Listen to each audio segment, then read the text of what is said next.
हिमाचल सरकार, हिमाचल सरकार, हिमाचल सरकार, नितिन गडकरी, नितिन गडकरी, हिमाचल सरकार, हिमाचल सरकार। काफी मुद्दों पर यहाँ पे आज इकट्ठा हुए हैं और परेशान होकर इकट्ठा हुए हैं। यहाँ पर हमारे साथ पहले अंग्रेजों ने अत्याचार करा और अब ये काले जो लोग हैं, हमारे ही लोग हैं, ये हमारे पे डबल अत्याचार कर रहे हैं। तो उनका दुख हमें कम होता था, इनका ज़्यादा हो रहा है क्योंकि ये हमारे अपने हैं। गडकरी साहब को हमने 3 लाख रुपए परमिट के नेशनल परमिट लिया, जिससे हमारे टेम्पो ट्रैवलर बसेस वगैरह पूरे भारत में बगैर टैक्स दिए जा सके। लेकिन हिमाचल सरकार ने और इवन जम्मू एंड कश्मीर और कई राज्यों ने भी ऐसे हालात कर दिए कि वो हमसे पैसा ले रहे हैं अलग से। और हाँ, 3 लाख रुपए 1 साल का। अब इसके बावजूद भी जो है हिमाचल सरकार ने बाकायदा ऑर्डर निकाल के 1 सितंबर से बस से 5270 रुपये पर डे का पैसा लेना स्टार्ट कर दिया। टेम्पो ट्रैवलर का 3000 रुपये लेना स्टार्ट कर दिया, ठीक है। और टेम्पो ट्रैवलर वालों से भी 5270 ले रहे हैं। अब मैं आपको इसमें इतनी एक बहुत बड़ी बात बताना चाहूँगा कि जो अंग्रेजों की नीतियाँ थी, गलत नीतियाँ, उसी को ये फॉलो अप कर रहे हैं, जबकि ये इंडिया से नाम हटा के भारत रख रहे हैं। मतलब देखो इनका दोहरा रवैया कि इंडिया से नाम हटा के कि इंडिया नाम होना चाहिए और भारत रख रहे हैं। लेकिन उनकी जो दोगली नीति है, कौन सी, फूट डालो शासन करो, वो ये अपना रहे हैं। अब इसमें इन्होंने क्या करा कि बसों पे तो टैक्स लगा दिया, अभी टैक्सी पे नहीं लगाया। इसी प्रकार गडकरी साहब, नितिन गडकरी साहब अपनी कई डिपार्टमेंटों से जो इन्होंने पॉल्यूशन कंट्रोल कमेटियां बना रखी हैं, उसमें यूरो 4 डीजल टैक्सियों को बंद कर रहे हैं, डीजल बसों को बंद कर रहे हैं और यूरो 6 बसों को और यूरो 6 टैक्सी को चलने की इजाज़त दे रहे हैं। तो एक तरीके से फूट डालो शासन करो, जिससे हमारे ट्रांसपोर्टर भाई आपस में बढ़ जाए। क्योंकि जिसकी यूरो 6 बंद नहीं होगी वो यहाँ धरने पे क्यों आएगा, और जिसकी यूरो 4 बंद होगी वो यहाँ पे आएगा। तो एक तरीके से फूट डालो शासन करो की नीति भारत सरकार और राज्य सरकार अपना रही हैं। फिर एक प्रकार से दिवाली आती है जब भी, तब ये पॉल्यूशन का नाम लेके हमारी गाड़ियाँ बंद करते हैं। मैं आपके चैनल के माध्यम से जनता से भी पूछना चाहता हूँ, नेताओं से पूछना चाहता हूँ, क्या हमारी गाड़ी अप्रैल में अलग धुआं देती है या दिसंबर और अक्टूबर में अलग धुआं देती है? ये हमारी जो गाड़ियाँ डीजल की, उनको जुकाम हो जाता है, वो छींके मारनी स्टार्ट कर लेती है, उनको ज़्यादा धुआं निकलना स्टार्ट हो जाता है। सच्चाई ये है कि हमारी गाड़ी अप्रैल में भी वही धुआं देती है, अक्टूबर में भी वही धुआं देती है, जनवरी में भी वही धुआं देती। तो हमारी गाड़ियों से पॉल्यूशन नहीं होता है। एक बात तो ये बता रहा हूँ। दूसरी बात है, हम 120 रुपये का पॉल्यूशन का सर्टिफिकेट लेते हैं, जिससे साबित होता है हमारी गाड़ी कोई पॉल्यूशन नहीं करती है। इसके बावजूद हमारी गाड़ियों को बंद करा जाता है पॉल्यूशन के नाम पे। फिर दोहरा रवैया अपनाती है भारत सरकार और उसके केंद्रीय मंत्री जो है गडकरी साहब। एक तरफ वो 120 की स्पीड का रोड बना रहे हैं और हमारी गाड़ियों को बैलगाड़ी की तरह चला रहे हैं, हमारी गाड़ी को 80 की, और हमें कहा जाता है कि आप कोर्ट जाओ। तो यार, जब ये अध्यादेश लाते हैं किसी गवर्नमेंट को गिराने के लिए, तब ये कोर्ट क्यों नहीं जाते? तभी तो ये अध्यादेश ला के संसद में अपना कानून पास करके उसको ख़त्म कर देते हैं। तो इसके लिए क्यों नहीं जाते? अब हिमाचल सरकार अगर ये टैक्स ले रही है ज़्यादा, तो इसके लिए गडकरी साहब अपना कोर्ट क्यों नहीं जा रहे, वो अपने आप क्यों एक्शन नहीं ले रहे? ये मेरा सवाल बहुत ज़्यादा है। तो आज हम लोग इकट्ठा हुए हैं इन कारणों से। फिर एक बड़ी बात है कि पैनिक बटन घोटाला, अरबों रुपए का पैनिक बटन घोटाला हो रखा है। ये चंबल की घाटी की बात करते हैं, डकैतों की बात करते हैं, ये गरीब जेब कतरों को पकड़ते हैं। तो मैं आपके चैनल के माध्यम से पूछना चाहता हूँ कि जो सरकारें अरबों रुपए का घोटाला कर रही हैं, कि जेब कतरे ये हैं या डकैत ये हैं, या डकैत वो हैं कि जो बेचारे चंबल की घाटी में जिनको बागी कहा जाता है। तो एक तरीके से डकैत कौन है, ये जनता को तय करना है कि किस प्रकार के 5 रुपए के पैनिक बटन से ये हमारे से 18 हजार रुपये ले रहे हैं, और वो एक खिलौना मात्र है, उसको दबाने से कुछ नहीं होता। इसलिए आज का हमारा प्रदर्शन यहाँ पे है। ये जो आप लोगों के साथ हैं, किन किन राज्यों से आए हुए हैं? और ये सब दिल्ली के ट्रांसपोर्टर हैं, ये सारे ये सब दिल्ली के ट्रांसपोर्टर हैं। और दिल्ली के अंदर जब इतना अत्याचार हो सकता है, तो आप ये समझ सकते हो कि गाँव खेड़े जो बेचारे पिछड़े राज्य, उन पर कितना हाल होएगा यहाँ पे। जबकि CBI से लेकर फोर्स, हर डिपार्टमेंट, मुख्यालय सारे यहाँ रॉ के, सबके यहाँ, रक्षा मंत्रालय से लेकर PM ऑफिस तक यहाँ है। जब दिल्ली के अंदर इतना अत्याचार दिल्ली के ट्रांसपोर्टरों पे हो रहा है, तो भारत के दूसरे राज्यों में क्या हाल होएगा, इसका आप अंदाजा लगा सकते हैं। केजरीवाल तो अभी नया कानून, नया केमिकल इजाद किया था, जो पराली है पंजाब की और आसपास के हरियाणा की, इधर की केमिकल डालो और पराली खत्म हो जाएगी, पोल्यूशन होएगा नहीं। ये सारी पॉल्यूशन क्या गाड़ियों से ही फैल रही है? सर ये गाड़ियों से नहीं फैल रहे, गाड़ियों से इनको कहीं ना कहीं इनकी मिली भगत है प्राइवेट कंपनियों से, ऐसा मुझे लगता है।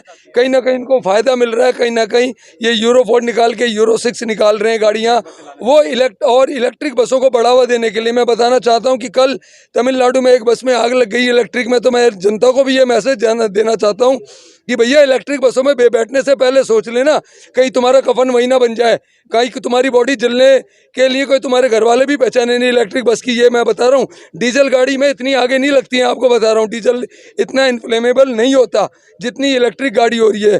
तो ये भी जनता को बताना चाहता हूँ। और ये 2.5 करोड़ की बस है कि जो आम ट्रांसपोर्टर ले नहीं सकता, और ये कहीं ना कहीं ट्रांसपोर्टरों को खत्म करने की एक बहुत बड़ी साजिश हो रही है। और ये चुपचाप साजिश हो रही है, जानबूझकर डीजल पे 10% जीएसटी लगाने की बात गडकरी साहब कह रहे हैं, उस पर टैक्स लगाया जा रहा है। उसको जो डीजल गाड़ी खरीदने पर 28% का जीएसटी लगा दिया जा रहा है, उस पर कई प्रकार के सेस लगाए जा रहे हैं, उस पर ग्रीन टैक्स लगाया जा रहा है। तो ये सब जातियाँ इनको नहीं करनी चाहिए। जिसको इलेक्ट्रिक गाड़ी खरीदनी है वो खरीदे, लेकिन डीजल गाड़ियों को हमारी जितनी लाइफ है उतना चलने दें, ये मेरा कहना है। सरकार को आप जंतर मंतर पे सैकड़ों लोग आए हुए हैं, सरकार क्या संदेश देगी? संदेश ये कहता हूँ कि हमारे को लूटना बंद करे, क्योंकि जो भगवान है उसकी लाठी में आवाज नहीं होती। तुम भी घस खा के गिरोगे, ये नेताओं को हम बद्दुआएं देंगे, ये मैं कहना चाहता हूँ। इन पे कोई हम गलत तो कर नहीं सकते, हमारे नेता हैं, हमने इनको चुना है, लेकिन हम बद्दुआ जरूर देंगे नेताओं के कि इनके बच्चे आगे, इनके बच्चों पे आएगी, इन पे आएगी, और ये घस खा के हार्ट अटैक से इनकी डेथ होगी। क्योंकि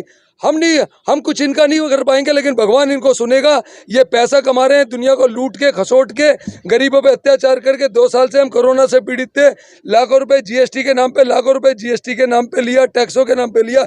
इन सरकारों ने क्या सहूलियत दी? हमारी गाड़ियों को बैंक उठा के ले गए।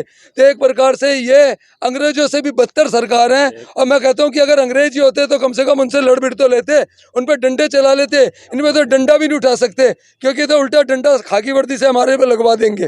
तो हमारे को बड़ा दुख है इस बात का कि ये इनको, हमने देश आज़ादी में हमारे बुजुर्गों का भी योगदान रहा, और देश आज़ाद होने के बावजूद भी आज देश इनका गुलाम है, और इनकी गुलामी हमें लोगों को सहनी पड़ रही है। इस काम आज किसको किसको इस धरने का मेमोरेंडम देंगे? सर आज हम प्रधानमंत्री जी को ज्ञापन देंगे, क्योंकि प्रधानमंत्री नरेंद्र मोदी जी अपनी मन की बात सुनाते हैं। और मैं ये कहना चाहता हूँ कि नरेंद्र मोदी जी भी हमारे को अपने मन की बात सुने। हमारे नरेंद्र मोदी जी का तो है कोई देना कोई, तो मैं ये चाहता हूँ। हाँ सर ने पकड़ा हुआ है कि ये भी आप दिखाओ कि मन की बात भाई दिल्ली के ट्रांसपोर्टरों की भी सुन लो नरेंद्र मोदी साहब। आप हमारे मन की बात भी कृपा करके सुन ले, हमने तो ये भी डिमांड कर रहे हैं। और गडकरी साहब हमें 5 सालों से टाइम नहीं देते, किसके लिए फ्लाईओवर बना रहे हैं। और ये कह रहा हूँ कि अगर देश में करप्शन खत्म करना है तो आर्मी वाले के जो रिटायर्ड हो जाते हैं, इनको टोल कि जितने भी ये टोल टैक्स है ये उनको दे दिए जाएं, क्योंकि ये भ्रष्टाचार जब ही खत्म होएगा। क्योंकि ये पुल बनाए जा रहे हैं, पुल बना के बड़े बड़े ये टोल कंपनियों को दे रहे हैं, और कहीं ना कोई टोल कंपनियां भी इनकी हैं। इसकी भी मुझे पूरी संभावना लगती है। आ जाओ, आप आ जाओ। नमस्कार जी। आज हम यहाँ जो सरकारें हमारे खिलाफ ज्यादतियाँ कर रही हैं ट्रांसपोर्ट डिपार्टमेंट के लिए, उनके लिए इकट्ठे हुए हैं। मेरे 2-3 मुद्दे हैं। सबसे पहला मुद्दा मेरा ये है कि जैसे हमारी सरकार ने किया था कि जीएसटी 28% लगेगा, उसके अलावा और जीएसटी नहीं लगेगा।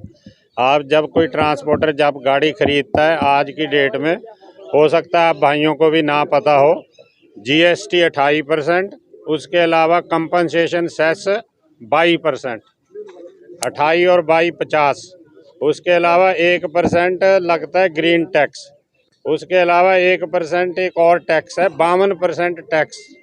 जो गाड़ी आज 20-22 लाख की है उस पर समझ लो 11 लाख रुपए 12 लाख रुपए टैक्स वसूल कर रही है हमारी सरकारें।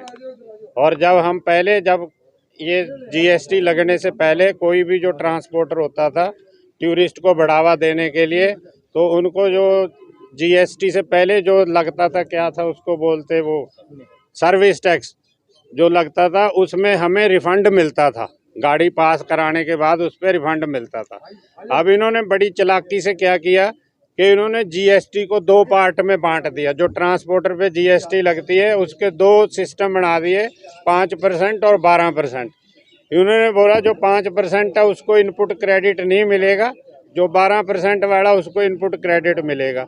लेकिन 12% आप ही हैं, आप मेरे भाई हैं सारे मीडिया वाले, अगर आपको मैं गाड़ी दे रहा हूँ और आपको मैं बोलूँ 12% टैक्स लोगे, तो आप बोलेंगे भी मुझे तो दूसरा 5% पे देगा, तो आप 12% क्यों लेंगे।